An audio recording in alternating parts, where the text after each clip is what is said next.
It is 1886, and although silence lays over this darkened graveyard, we are, in fact, at the center of a fierce battle. A battle between science and belief. A battle for the dead.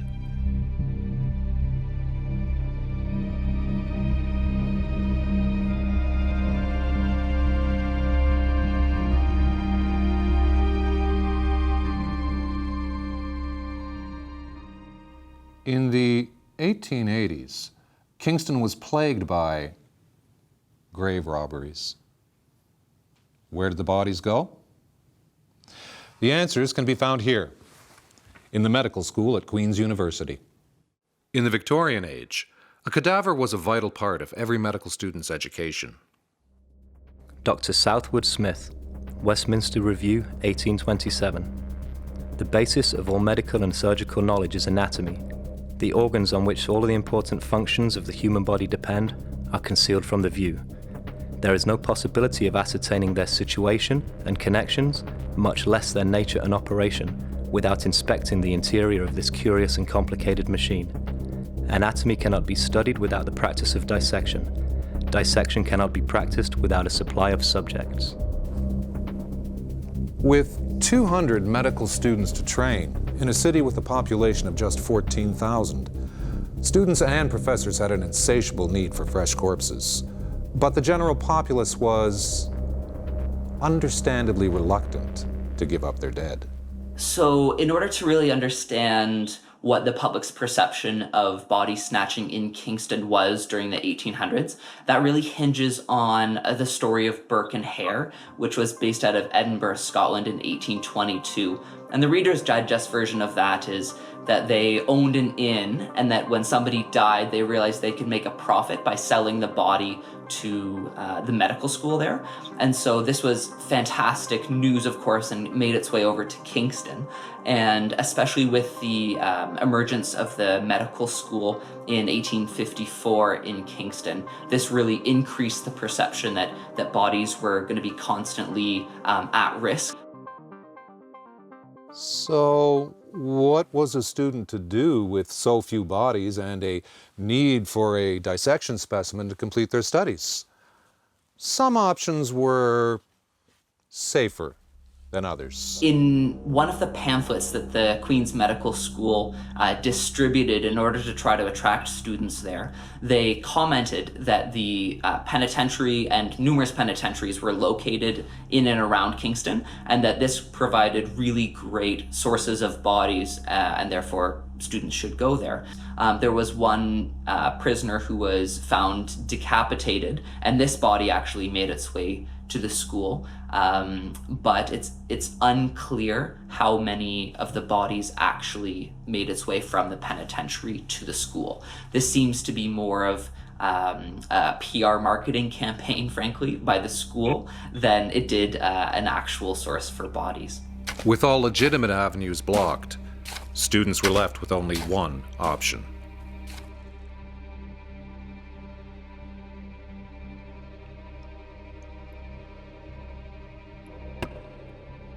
So it is here that we find our group of amateur resurrectionists.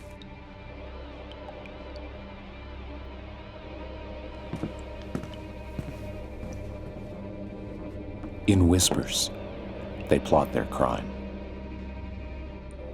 As residents at the Kingston General Hospital, the students kept their ears open. A terminal prognosis meant a chance to acquire a much-needed specimen. You had to find the body as quickly as possible. The process of embalming was in its infancy. There was a race by the students to try to get as much dissection done until the body had decayed to a point where it was considered to be unusable. And so our band of eager academics leave their night of drinking and make their way here to the Cataraqui Cemetery. The city planners were understandably proud of this place, far enough from town that citizens were safe from disease, but close enough that mourners could visit the graves of their loved ones. They hadn't considered that being near to town but far from prying eyes would also make it the perfect hunting ground for grave robbers.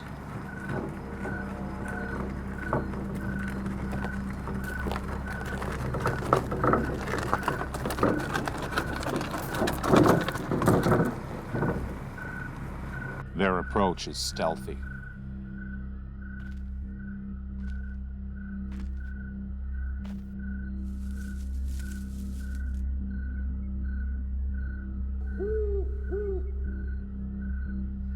Wary family members often stood on guard over graves for weeks, holding off the body snatchers, waiting for decomposition to turn their loved ones' remains into unfit specimens for dissection, although sometimes even that precaution wasn't enough.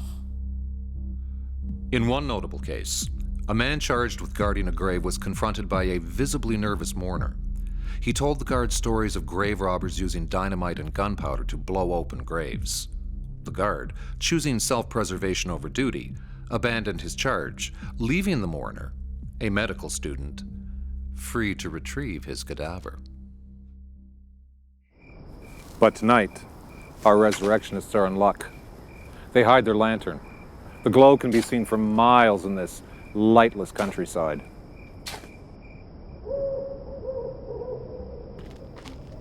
If they're caught in the act, they face a $5,000 fine and 10 years in penitentiary. Although the actual sentences were far less severe. The only student formally accused of body snatching spent just a handful of days in jail and was promptly bailed out by his friends. Our students are more concerned with losing a much-needed specimen.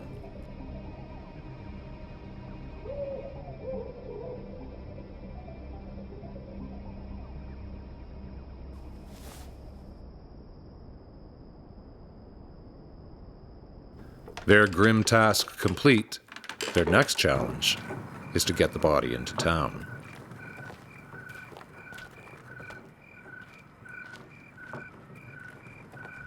The cadaver has been acquired, but to keep it, the students must take the body on a short detour. Grieving relatives, guessing the likely fate of their loved ones, regularly search the medical school, reclaiming any cadavers they recognized. Like many of their classmates, our medical students begin their dissection in their lodgings, keeping the body well hidden until the threat of discovery has passed. Of course, as the 1890s wore on, the locals, horrified by the gruesome treatment of their dead, went to greater and greater lengths to thwart our young physicians. In one instance, the medical students actually stole a body of a local stonemason, and the stonemasons guild was outraged and eventually were able to successfully recover the body. However, they made the mistake of reburying the body in the same place, but because of their expertise, they put an enormous stone slab over top and thought that this was sufficient. However, the med students just dug around the outside of the stone slab and retook the partially dissected body. And when the dissections were done, the bodies, mutilated beyond any hope of identification, were dumped in burial pits and forgotten. Now, because the public was becoming so outraged with the number of bodies, there were legislative changes which were made as well. Specifically, they reduced the dissection requirements so that a student didn't have to complete a full dissection, but just half of a dissection in order to graduate. As well, during the 1880s, the Women's Medical College was up and running, and there were approximately 32 graduates from that program, but it was closed down, and so the bodies that would have been necessary for that school were no longer needed. Kingston never developed legendary grave robbers like Edinburgh's Burke and Hare, who murdered 16 people to satisfy that city's demand for medical specimens. Nevertheless, the medical school's quest for bodies left its mark. The coffin in this grave, for instance, it's surrounded by limestone slabs. Around it are packed stonework, concrete and wire, and finally over top, poured concrete, all to dissuade the resurrectionists. It stands as a monument to the memory of the city's darker shadows.